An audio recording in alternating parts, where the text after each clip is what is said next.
Oke guys, welcome back to Cakradiva Reinkarnasi dalam pembahasan alur cerita Renegade Immortal episode ke-59.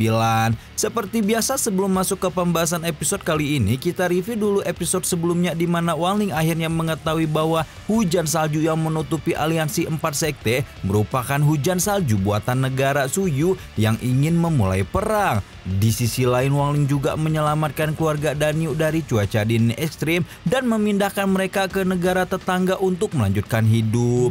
Nah, di episode kali ini kita akan melihat bagaimana keberlangsungannya perang antara aliansi 4 sekte dan negara Suyu, serta bagaimana Wangling memanfaatkan situasi perang tersebut untuk mengambil elemen roh bumi. Seperti apa cerita selengkapnya, tanpa lama-lama langsung aja kita terobos.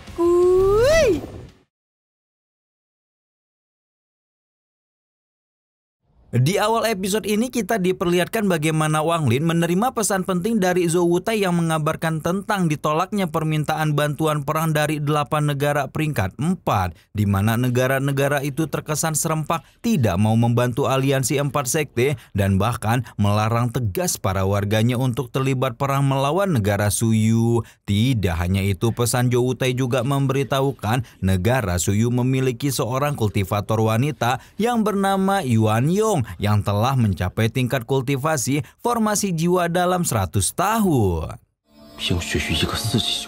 Diceritakan wanita bernama Yuan Yong ini merupakan kultivator yang sangat berbakat dan juga memiliki tubuh 5 elemen yang bisa memobilisasi pencapaian kultivasinya sendiri. Dengan bakatnya itu, Yuan Yong menjadi orang paling berbakat di bintang Suzaku dan diundang untuk bergabung ke dalam kerajaan Suzaku. Hanya saja untuk bergabung dengan kerajaan itu, Yuan Yong mengajukan sebuah syarat, yakni membiarkan negara Suyu jadi negara peringkat 5 sekaligus memindahkan lokasi negara Suyu ke wilayah aliansi 4 sekte berada. Dan sejak itulah tripod hujan dari negara Suyu mulai muncul di wilayah aliansi 4 sekte.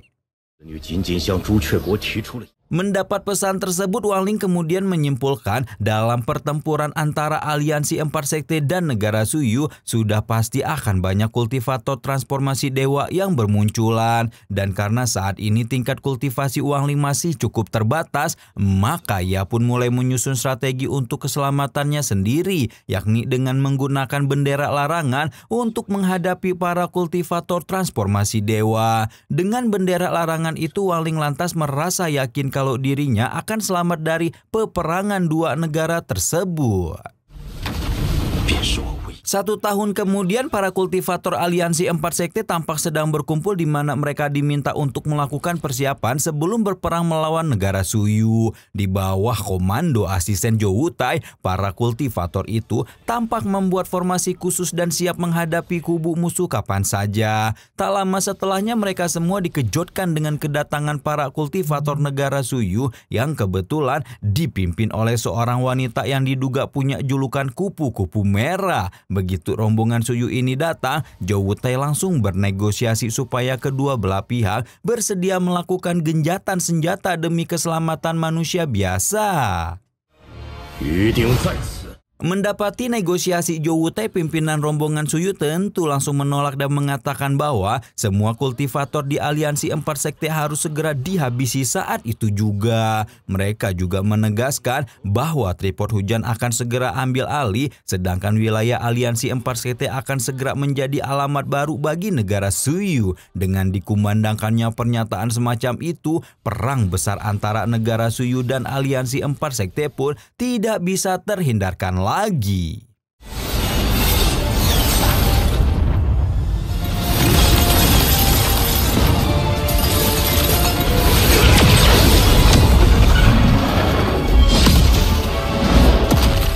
Sementara dua negara itu saling bertempur, Wangling yang diam-diam mengamati dari balik gunung salju lantas mulai memahami bahwa negara Suyu sengaja menggunakan kekuatan es dan salju dari dalam tanah untuk mengeluarkan kekuatan supranatural mereka sekaligus menciptakan hujan salju lebat selama 10 tahun terakhir. Sementara Wangling memahami tentang teknik dan strategi perang negara Suyu, Zhou Wutai justru melihat mulai memimpin seluruh pasukannya untuk melawan para kultivator Suyu, hingga akhirnya perang besar itu pun semakin memanas.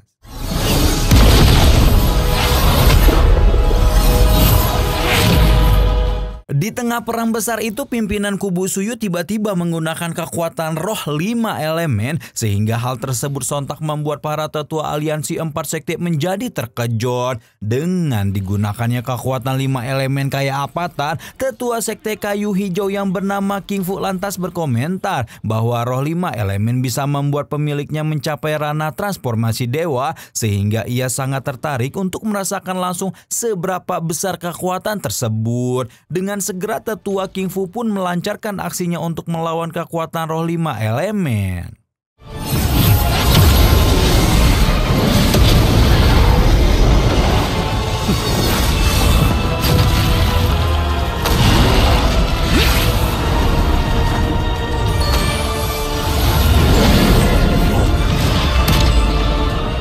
Tidak hanya King Fu, Zhou Tai juga turut serta melawan kekuatan roh 5 elemen yang perlahan hampir merusak susunan formasi besar yang melindungi aliansi 4 sekte. Setelah beberapa waktu bertempur, kedua belah pihak masih mempertahankan kekuatan masing-masing, sehingga hal itu membuat pimpinan kubu Suyu terpaksa mengambil tindakan lain yang lebih ekstrim, di mana kubu Suyu sengaja menggunakan menara es dan salju yang dikendalikan semua master formasi jiwa supaya bisa segera menaklukkan aliansi 4 sekte.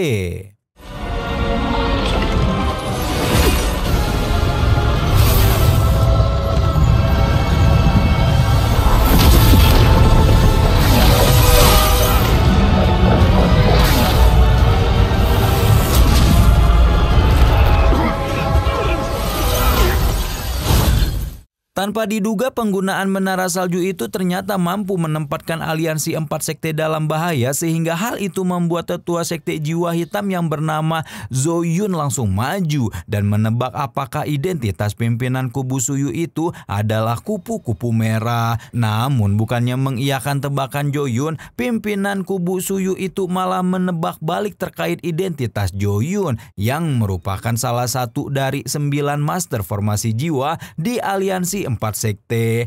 Tak hanya menebak akurat identitas Zhou Yun, pimpinan kubu Suyu itu juga mengungkapkan kekagumannya terhadap kemampuan Zhou Yun.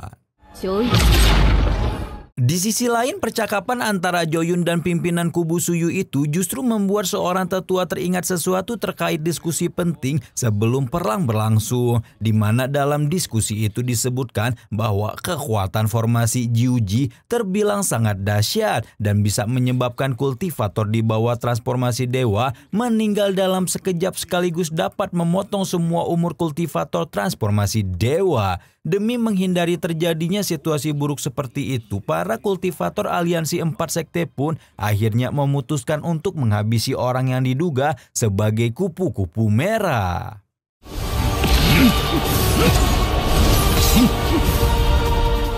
Mendapati tindakan para kultivator aliansi 4 sekte, pimpinan kubu Suyu tentu menjadi panik dan menduga bahwa orang-orang itu sengaja membahayakan diri sendiri dengan membakar umur masing-masing. Tidak mau orang-orang itu meninggal dengan sia-sia, pimpinan kubu Suyu bergegas mencegah, tetapi setelahnya dia malah masuk ke dalam jebakan yang dibuat aliansi 4 sekte. Setelah terjebak dalam manipulasi strategi perang aliansi 4 sekte, pimpinan kubu Suyu itu pun harus berakhir tumbang di bawah kekuatan formasi Jiuji atau formasi 9 putra.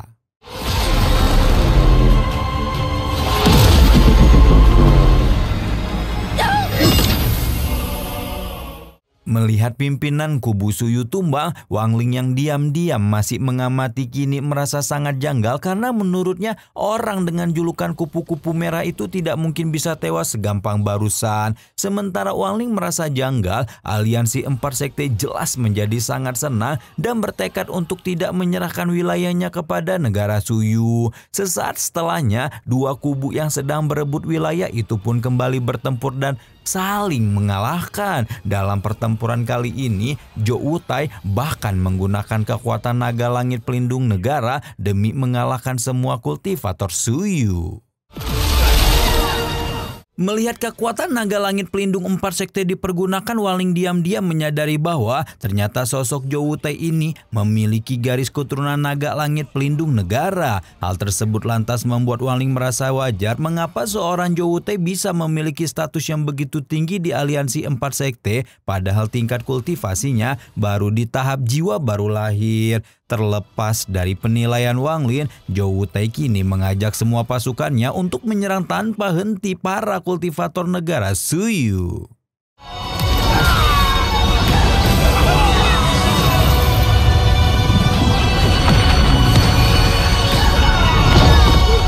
Sementara aliansi 4 sekte melanjutkan pertempurannya dengan pasukan Suyu, Wangling kini menyadari bahwa elemen mutiara tiani miliknya belum lengkap dan masih membutuhkan elemen lain untuk membuatnya lebih sempurna. Dia pun lantas terpikir untuk menyerap elemen roh tanah Soul Formation yang terdapat pada naga hitam di area perang. Tanpa membuang waktu, Wangling lantas menyerbu ke suatu lokasi untuk mendapatkan elemen roh tanah. Wangling bahkan sengaja menyiapkan formasi jebakan hingga akhirnya naga hitam berelemen roh tanah pun terjebak di dalamnya.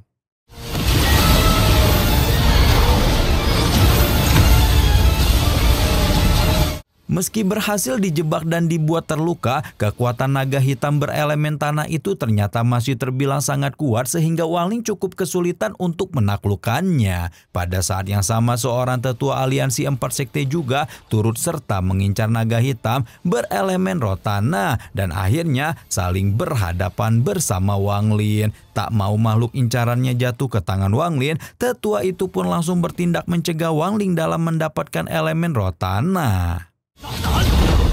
Mendapati aksinya dicegah, Wangling lantas menggunakan sebuah token identitas dan mengaku kalau dirinya merupakan murid dari tetua King Song dari sekte awan putih. Tak hanya itu, Wangling juga mengaku kalau dirinya diperintahkan tetua King Song untuk mengambil elemen roh tanah yang ada pada naga hitam. Mendengar perkataan Wangling, tetua yang mencegahnya pun langsung percaya dan akhirnya membiarkan Wangling mendapatkan elemen roh tanah yang sedari tadi diincarnya. Selesai mengambil elemen roh tanah, Wangling langsung bergegas pergi dan bersembunyi di dalam sebuah goa. Namun setibanya di goa, Wangling tiba-tiba merasakan sesuatu di mana ternyata itu memancarkan aura dingin yang cukup ekstrim sehingga membuat Wangling menjadi penasaran. Ingin mengetahui apa yang terjadi, Wangling lantas menyusuri goa itu dan menemukan banyak manusia biasa yang membeku di sepanjang goa. Tidak hanya itu, Wangling juga menemukan satu patung ukiran yang terbuat dari es. Melihat penampakan patung Medusa itu, Wangling lantas menyimpulkan bahwa sepertinya keberadaan patung itu tidak bisa disadari oleh kultivator formasi jiwa di aliansi 4 sekte. Dan karena patung itu mengandung kekuatan es yang sangat mengerikan, maka Wangling pun mencoba memeriksanya lebih dalam hingga akhirnya dia pun mengetahui bahwa ternyata patung es itu merupakan bagian dari sebuah formasi yang dibuat oleh para kultivator negara Suyu. Dari hal ini, Wangling pun bergegas mengirim pesan kepada Zhou Wutai untuk memberitahukan informasi tersebut. Sesaat setelah Zhou Wutai menerima pesan pemberitahuan dari Wangling, semua orang di lokasi pemberitahuan tiba-tiba dibuat sangat terkejut ketika sebuah formasi es besar mendadak muncul dari dalam tanah. Dengan formasi-formasi es itu, seluruh area pertempuran mendadak jadi beku sehingga membuat para kultivator dari aliansi 4 sekte menjadi panik. Bahkan mereka menjadi sangat lebih panik lagi ketika sosok kupu-kupu merah yang asli muncul di langit sambil memberitahukan bahwa negara Sujaku telah berjanji kepadanya untuk membiarkan naga langit tewas di tangannya saat ini juga.